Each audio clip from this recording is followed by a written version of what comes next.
ನಮಸ್ಕಾರ ರೀಪ್ಪ, ಎಲ್ಲರಿಗೂ ನಮಸ್ಕಾರ. ಆರಾಮದಿರಿ? ಚಹಾ ಕುಡಿದ್ರಿ? ನೋಡ್ರಿ, ಮತ್ತು ಉತ್ತರ ಕರ್ನಾಟಕದ ಒಂದು ಸುದ್ದಿ ತೊಗೊಂಡು ಹೊಂಟನ. ಮತ್ತು ಎಲ್ಲಿ ಹೋಗಿ ನಿಮ್ಮ ನಿನ್ನೆಲ್ಲ ಮಣ್ಣಿನ ತೇರ್ದಾಳಕ್ಕೆ ಹೋಗಿನ್ರಿ. ತೇರ್ದಾಳ, ಮಾಲಿಂಗಪುರ, ರಬಕವಿ, ಬನಟ್ಟಿಗೆ ಹೋಗಿ ತಿರುಗಾಡಿ ನೋಡಿನಲ್ಲಿ ಅಲ್ಲಿ ರಾಜಕಾರಣದ ಸುದ್ದಿ ನೋಡೋ ಸಲುವಾಗಿ ನಾ ಹೋಗಿದ್ನಿ. ಅಲ್ಲಿ ಜನ ರಾಜಕಾರಣದ ಸುದ್ದಿ ಏನೇನು ಹೇಳಕತ್ರ ಗೊತ್ತೈತೇನ್ರಿ ನಮಗೆ? ಭಾಳ ತುಂಬ ಚಂದ ಐತ್ರಿ ಇದು ಸ್ಟೋರಿ. ನೋಡ್ರಿ, ನೀವು ತಪ್ಸಕ್ಕೆ ಹೋಗ್ಬೇಡ್ರಿ. ತೇರ್ದಾಳ ಮತ್ತು ರಬಕವಿ, ಮಾಲಿಂಗಪುರದವ್ರ ಯಾವಾಗಲೂ ಇವತ್ತಿನ ವೀಡಿಯೋ ಮಾತ್ರ ತಪ್ಪಿಸ್ಬೇಡ್ರಿ. ಅಲ್ಲಿ ಚಹಾ ಮಾರವ್ರ, ಎಗ್ ರೈಸ್ ಮಾರವ್ರ, ಡಕಲ್ ಗಾಡಿಯವ್ರ, ಕೂಲಿಕಾರರ ಅಂಗಡಿಯವ್ರ ಎಷ್ಟು ಮಂದಿನ ನಾವು ಸಂಪರ್ಕ ಮಾಡಿದ್ವು. ಅಲ್ಲಿ ಎಲ್ಲರ ಬಾಯಾಗ ಏನು ಬರಾಕೈತೆ ಗೊತ್ತೈತೇನ್ರಿ? ಯಾಕ್ರಿ ಅಪ್ಪ ಹಿಂಗ್ಯಾಕಾಗಿರಿ ಅಂತ ಕೇಳಿದ ತಕ್ಷಣ ಏನು ಮಾಡ್ತೀರಿ, ನಮ್ಮ ತಾಯಿನ ನಾವು ಕಳ್ಕೊಂಬಿಟ್ಟು ವನವಾಸ ತೊಗೊಳಕತ್ತೀವಿ. ಇನ್ನು 2023 ತನಕ ನಮಗೆ ಆ ತಾಯಿ ಶಾಪ್ ಹತ್ತೈತಿ ಅಂಬಲ್ಲ, ನಾವು ಅಂಥ ತಾಯಿನ ಕಳ್ಕೊಂಡು ಕೂತವು ಅಂಥೇಳಿ ಹೇಳ್ರಿ. ನಮಗೂ ವಿಚಿತ್ರ ಅನಿಸ್ತು. ಏನ್ರಿಪ್ಪ, ಯಾವ ತಾಯಿ ಕಳ್ಕೊಂಡ್ರಿ, ಏನು ಅಂಥ ಸುದ್ದಿ ಅಂತ ಕೇಳಿದಾಗ ಅವ್ರು ಅಂದರು, ನಾವು ಉಮಾಶ್ರೀನ ಆರಿಸಿ ಕಳಿಸಿದ್ದು ರೀ, ಅವ್ರನ್ನ ಸೋಲಿಸಿದ್ದು ರೀ ನಾವು. ನಮಗಿಷ್ಟು ಪಶ್ಚಾತ್ತಾಪ ಆಗಾಕತೈತಿ. ಪಾಪ ಹೆಣ್ಮಗಳು ಮಾಡಿದ ಕೆಲಸ ನೋಡಿದ್ರೆ ಇವತ್ತು ಕರ್ನಾಟಕ ರಾಜ್ಯದಾಗ ಎಲ್ಲೋ ಬೆಂಗಳೂರದಿಂದ ಬಂದ ನಮ್ಮ ಕ್ಷೇತ್ರ ಸುಧಾರಣೆ ಮಾಡ್ಯಾಳ. ಎಷ್ಟು ರಸ್ತೆಗಳು ಕೆಟ್ಟಿದ್ದು, ನಮ್ಮ ಗಟಾರ್ಗಳ ವ್ಯವಸ್ಥೆ ಎಷ್ಟು ಹಾಳಾಗಿದ್ದು, ದೊಡ್ಡ ದೊಡ್ಡ ಬ್ರಿಡ್ಜ್ಗಳು ನಿರ್ಮಾಣ ಮಾಡಿದರು, ಅಂಗನವಾಡಿ ಕೇಂದ್ರಗಳು ಸ್ವಂತ ಇದ್ರಕ್ಕಿಲ್ಲ, ಸ್ವಂತ ಕಟ್ಟಡ ಮಾಡಿದ್ಲ ಪುಣ್ಯಾತ್ಮಳು. ಅಂಥಕ್ಕಿನ್ನ ನಾವು ಕಳ್ಕೊಂಡು ರೀ ಅಂಥೇಳಿ ಕೆಲವರು ಕಣ್ಣೀರು ಹರ್ಸಾಕತ್ತರ್ರಿ. ಅದ್ರ ಕೆಲವು ವಿಡಿಯೋನು ಸ್ವಲ್ಪ ತುಣುಕು ತೋರಿಸ್ ನೋಡ್ಕೋರಿ ನೀವು. ಯಾಕಂದ್ರೆ ಪರಿಸ್ಥಿತಿ ಹೆಂಗೈತೆ ಅಂದ್ರೆ, ತೇರದಾಳದಾಗ ಮಹಾ ತಾಯಿ ಅಂಥೇಳಿ ಎಲ್ಲರೂ ತಿಳ್ಕೊಂಬಿಟ್ಟಾರ. ಉಮಾಶ್ರೀ ಅಂದ್ರೆ ಅಂತಿಂಥ ಮಹಿಳೆ ಅಲ್ಲ, ಒಂದು ದಿಟ್ಟ ಹೋರಾಟ ಮನೋಭಾವನೆಯಿಂದ ಬಡತನದಿಂದ ಬಂದಂಥ ಹೆಣ್ಮಗಳ ಇವತ್ತು ಕರ್ನಾಟಕ ರಾಜ್ಯದಾಗ 400 ಸಿನಿಮಾ ಮಾಡಿ, ಸಾವಿರಾರು ರಂಗಭೂಮಿ ಕಲಾವಿದೆಯಾಗಿ, ನೂರಾರು ನಾಟಕಗಳನ್ನು ಮಾಡಿ ರಂಜಿಸಿ ಜನರನ್ನು 3 ತಾಸಿನಾಗ ನಗಿಸಿ 1 ತಾಸಿನಾಗ ಅಳಿಸಿ ಇಂಥ ಪುಣ್ಯವಂತಳನ್ನು ತೇರದಾಳ ಮತದಾರರ ವಿಧಾನಸಭಾಕ್ಕೆ ನೇರವಾಗಿ ಕಳಿಸಿದ್ರು. ಸರ್ಕಾರ ನೋಡ್ರಿ, ವಿಧಾನಸಭಾ ಸದಸ್ಯ ಆದ ತಕ್ಷಣ ಈ MLCನೂ ಒಂದು ಸಾರಿ ಆಗಿದ್ದರು. ಆದರೆ ಸಿದ್ದರಾಮಯ್ಯ ಮಾತ್ರ ತಕ್ಷಣ ಮಹಿಳೆಯ ಕಾರ್ಯಕ್ಷಮತೆ ನೋಡಿ ಎಷ್ಟು ದುಡ್ದಾಳವಾಯ್ಕಿ ರಂಗಭೂಮಿಯಾಗಿ ಹೆಣ್ಮಗಳ ಈಕಿನ ಯಾಕೆ ಮಹಿಳಾ ಮತ್ತು ಮಕ್ಕಳ ಕಲ್ಯಾಣ ಮಂತ್ರಿ ಮಾಡಬಾರ್ದಂಥೇಳಿ ನೇರವಾಗಿ ಪ್ರಮಾಣ ವಚನಕ್ಕೆ ಕರೆದಾಗ ಕಣ್ಣಾಗ ನೀರು ಸುರ್ಯಾಕತ್ತು ಉಮಾಶ್ರೀ. ಆ ಸ್ಟೆಪ್ ಹತ್ತುವಾಗ ರಾಜಭವನದ ಇಂಥ ಒಂದು ವ್ಯಕ್ತಿ ನನಗೆ ಕರೆದ ಇವತ್ತು ರಾಜ್ಯದ ಒಂದು ಕ್ಯಾಬಿನೆಟ್ ದರ್ಜೆ ಮಂತ್ರಿ ಸ್ಥಾನ ಕೊಡ್ತಾರಂದ್ರೆ ನಾ ತೇರದಾಳ ಜನರನ್ನು ಋಣ ಹೆಂಗೆ ತೀರಿಸಲಿ ಅಂಥೇಳಿ ನೇರವಾಗಿ ಪ್ರಮಾಣ ವಚನ ತೊಗೊಂಡು ಬಂದ.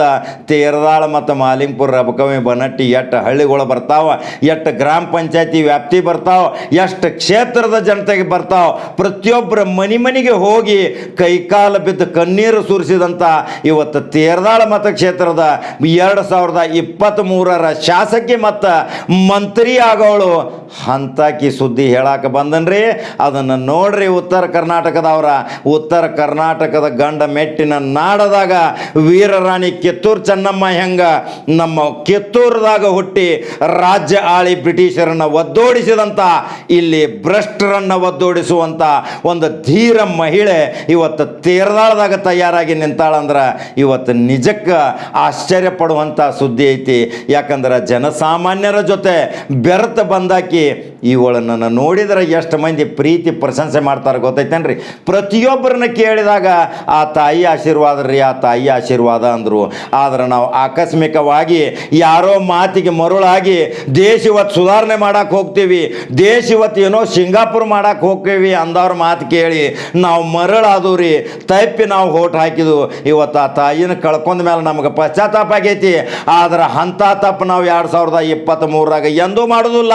ಆ ತಾಯಿನ ಎಷ್ಟು ಸಾವಿರ ಹೋಟ್ಲೆ ಸೋಲಿಸಿದ್ದು ಅಥವಾ 4 ಪಟ್ಟ ಹೋಟದಿಂದ ಗೆದ್ದು ವಿಧಾನಸಭಾದಾಗ ಮತ್ತೆ ಆ ತಾಯಿ ಋಣ ತೀರಿಸ್ತು ಅಂತೇಳಿ ನಮಗೆ ಒಂದು ಅಜ್ಜಿ ಕಣ್ಣೀರು ಸುರಿಸಿ ತನ್ನ ಭಾವನೆಗಳನ್ನು ನಮ್ಮ ಮುಂದೆ ವ್ಯಕ್ತಪಡಿಸಿದ್ದು ತೋರಿಸ್ತಾನೆ ನೋಡ್ರಿ. ಅದನ್ನು ಮರ್ಯಾಕೆ ಹೋಗ್ಬೇಡ್ರಿ, ತಪ್ಸಕ್ಕೆ ಹೋಗ್ಬೇಡ್ರಿ ಈ ವಿಡಿಯೋ. ಯಾಕಂದ್ರೆ ಒಂದು ಮಹಿಳೆಯ ಕರ್ತವ್ಯ, ಒಂದು ಮಹಿಳೆ ಸಮಾಜದಲ್ಲಿ ಏನು ಮಾಡ್ಯಾಳು, ಯಾವ ರೀತಿ ಆಕೆ ಮಂತ್ರಿ ಆದಮೇಲೆ ಇವತ್ತು ಕರ್ನಾಟಕ ರಾಜ್ಯಾದ್ಯಂತ ಗರ್ಭಿಣಿ ಮಹಿಳೆಯರಿಗೆ ಕೊಡ್ತಕ್ಕಂಥ ಆಹಾರ ಧಾನ್ಯಗಳನ್ನು ಮನೆ ಮುಟ್ಟುವಂತೆ ಪ್ರತಿಯೊಂದು ಬೇಳೆ ಕಾಳುಗಳನ್ನು ಸಹಿತ ಪ್ರತಿಯೊಬ್ಬರ ಮನೆಗೆ ಮುಟ್ಟಬೇಕು ಅಂತ ಸಮರ್ಥ ಅಧಿಕಾರಿಗಳನ್ನು ಕಾವಲುಗಾರರನ್ನಾಗಿ ನೇಮಿಸಿದಂಥ ಕರ್ನಾಟಕ ರಾಜ್ಯದ ಏಕೈಕ ಮಹಿಳಾ ಮಕ್ಕಳ ಕಲ್ಯಾಣ ಇಲಾಖೆಯ ಏಕೈಕ ಮಾಜಿ ಸಚಿವೆ ಅಂದರೆ ಉಮಾಶ್ರೀ ಅಂದರೆ ತಪ್ಪಾಗಲಿಕ್ಕಿಲ್ಲ ವೀಕ್ಷಕರೇ.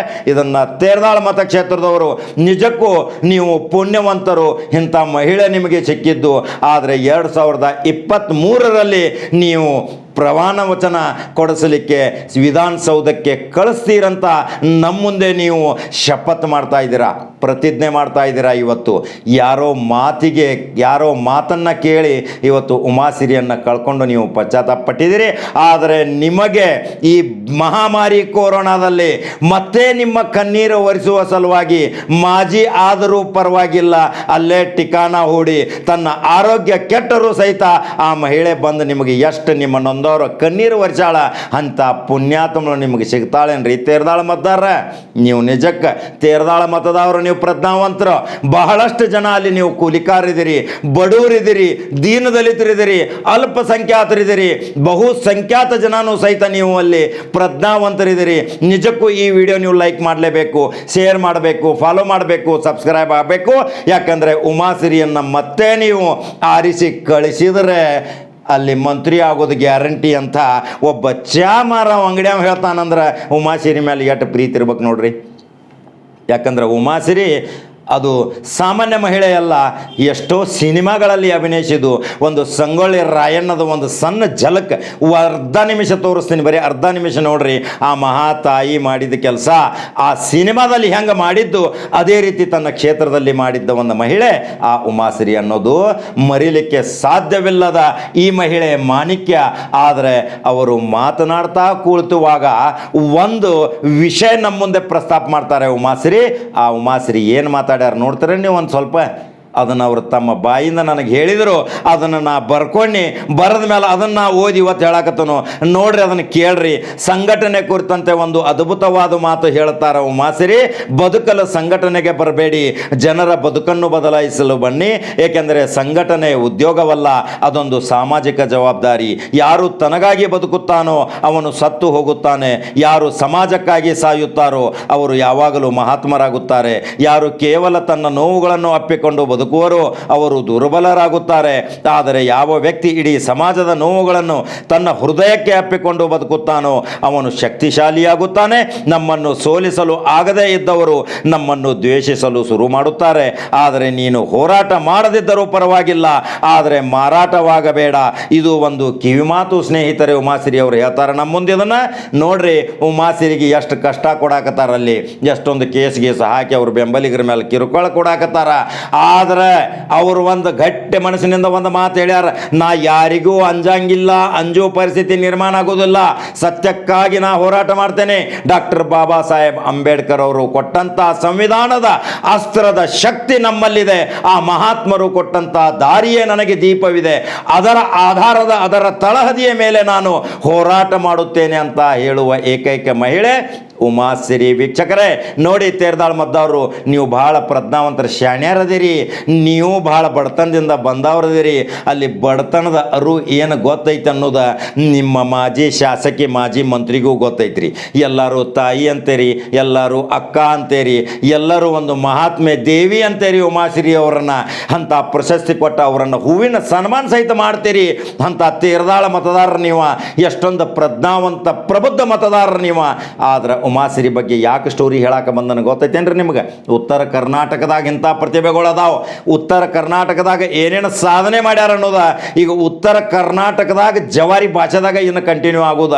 ಅದರ ಸಲುವಾಗಿ ರಬಕವಿ ಮಹಾಲಿಂಗಪುರ ಬನಹಟ್ಟಿ ಜನರ ಮಾತ್ರ ಪ್ರತಿ ಮನೆಯವ್ರ ಸಹಿತ ಇದನ್ನು ವಿಡಿಯೋ ನೀವು ನೋಡಾಕಬೇಕು. ಯಾಕಂದ್ರೆ ಇಂಥ ಮಹಿಳೆ ನಿಮಗೆ ಮುಂದೆ ಸಿಗಂಗಿಲ್ಲ. 65 ವಯಸ್ಸಾದರೂ ಇನ್ನೂ ಗಟ್ಟಿ ಮೆಟ್ಟಿನಲ್ಲಿ ಬರ್ತಾರ. ಯಾವ ರೀತಿ ಬಂದು ನಿಮಗೆ ನೋವಿನಾಗ ಸ್ಪಂದನೆ ಮಾಡ್ತಾರ. ಕೊರೋನಾದಾಗ ನೀವು ನೋಡೇರಿ ನಿಮ್ಮ ಕಣ್ಣೀರು ಒರೆಸಿದಂಥ ಏಕೈಕ ಮಹಿಳೆ ಉಮಾಶ್ರೀ. ನಿಮ್ಮ ಕಷ್ಟನಾಗ ಯಾರು ಬಂದರು ಅಲ್ಲಿ ಎಂತೆಂಥ ಅಹಿತಕರ ಘಟನೆ ಸಹಿತ ಮಾಡಿಕೊಂಡ್ರು, ಆದ್ರೆ ಅವ್ರು ನಿಮಗೆ ಬರಲಿಲ್ಲ. ಆದ್ರೆ ಮಹಿಳೆಯ ಮಾಜಿ ಮಂತ್ರಿ ಬಂದು ನಿಮ್ಮ ಕಣ್ಣೀರು ವರ್ಷಾಳ. ಆ ಕಣ್ಣೀರು ವರ್ಷದ ಋಣ ತೀರಿಸ್ಬೇಕಲ್ರಿ. ನಾವು ತೀರಿಸ್ತೀವಿ ಅಂತ ರಬಕವಿ ಮತ್ತು ಬನಹಟ್ಟಿ ಮಾಲಿಂಗ್ಪುರ ಜನರು ನಮ್ಮ ಮುಂದೆ ಬಂದು ಅಳಲು ಹೇಳ್ತಾರ. ಆ ತಾಯಿಗೆ ನಾವು ತಪ್ಪು ಮಾಡೇವಿ. ಆ ತಪ್ಪಿನ ಶಾಪ ಇವತ್ತು ನಮಗೆ ಹತ್ತೈತಿ. ನಮಗೆ ಭಾಳ ತ್ರಾಸ ಬಂದೈತಿ.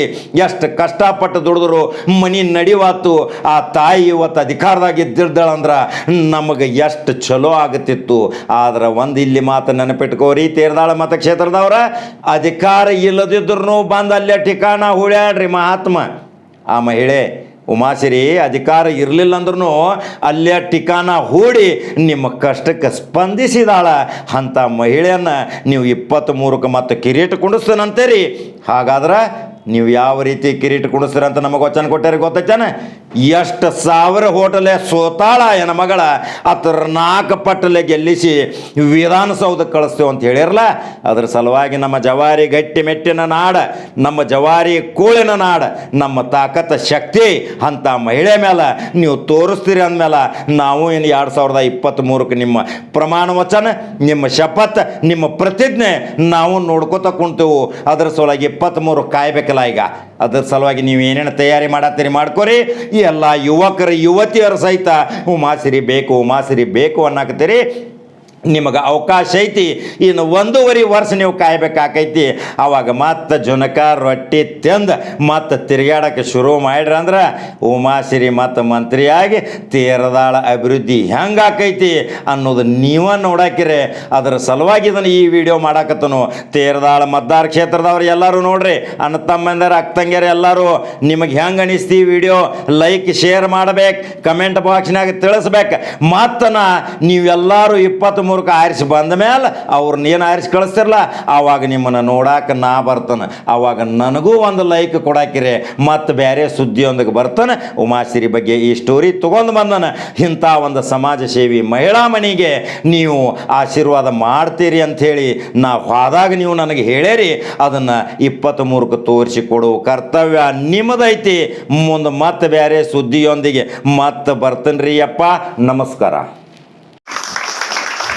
ನಾವು ಯಾವ ಕಾರ್ಯಕರ್ತರು ಅಂಜೋದಿಲ್ಲ, ನಾನು ಅಂಜೋದಿಲ್ಲ.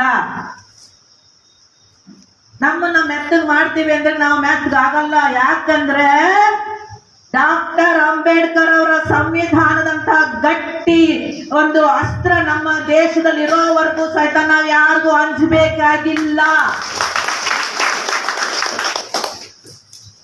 ನಾನು ನಿಮ್ಮೆಲ್ಲರಿಗೂ ಹೇಳ್ತಾ ಇದ್ದಾನೆ, ನೀವು ಯಾರು ಅಂಜಬೇಕಾಗಿಲ್ಲ. ನಾನು ಮಾತಾಡೋದಿಲ್ಲ, ನನ್ನ ಕುಲಗಳು ಮಾತಾಡ್ತೀನಿ.